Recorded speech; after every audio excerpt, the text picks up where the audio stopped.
Great Thursday afternoon, everyone. I wanted to touch on parenting this afternoon as a veteran teacher who has been in the education, public education, and private education system since 2001. When I first started teaching, we used to call parents to help us with child discipline in school, and in some cases, we still do that, of course.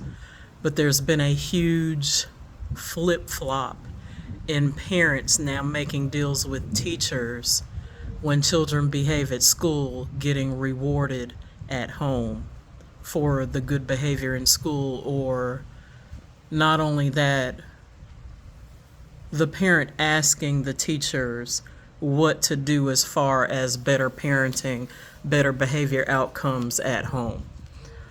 And parents know their children better than anyone.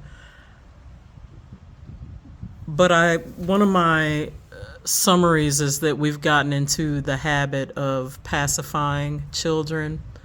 It's not the same case for every scenario. But I see a lot of pacification. So, not taking the time to teach a behavior or a skill or a pattern or a routine.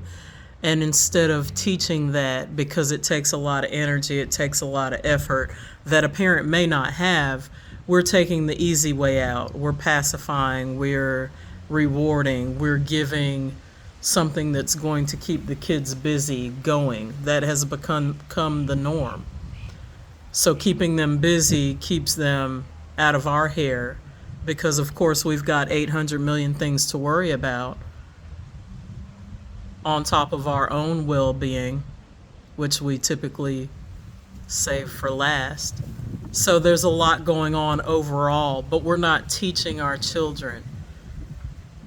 We need to have the most patience for our children, not for work, not for our friends.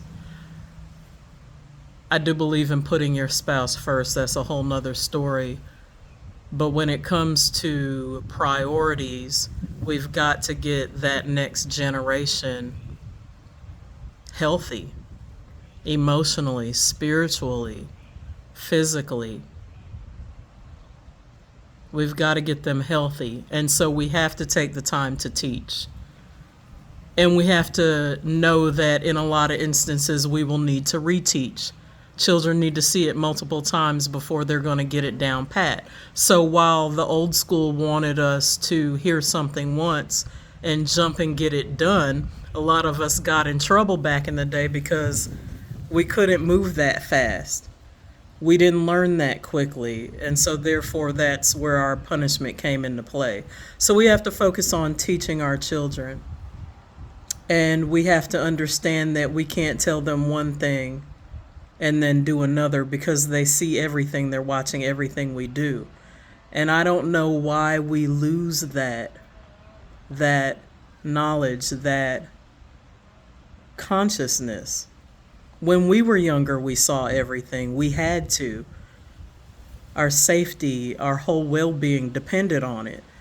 So we could see the adults around us. We could see when they told us to do something, but they didn't actually do it themselves. They expected more out of us than they gave of themselves in some cases. It depends on how you grew up. Again, a whole nother conversation, but stay with me.